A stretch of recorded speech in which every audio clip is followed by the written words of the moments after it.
In today's video, I'm going to teach you how to use motion tracking in CapCut to follow moving objects with precision.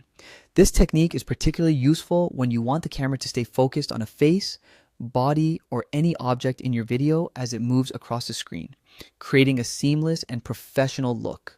So let's dive in and get started.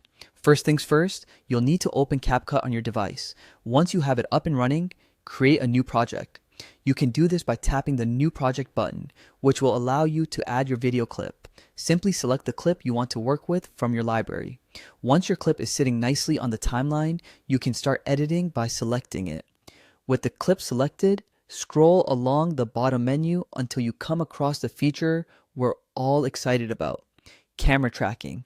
It might take a moment to find if you're new to the interface, but once you get there, tap to access the tracking options.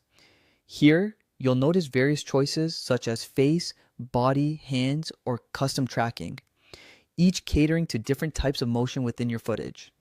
For this tutorial, let's work with face tracking as it's one of the most commonly used and showcases the capability of motion tracking effectively.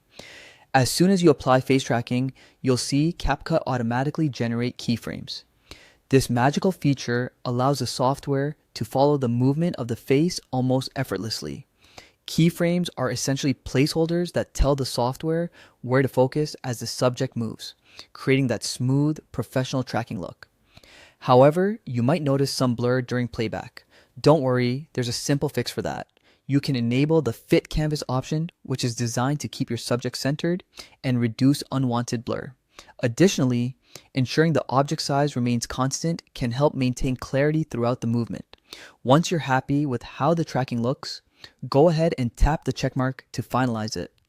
This action confirms the tracking adjustments and sets everything in place. If you're aiming for a higher level of precision, consider refining the results further.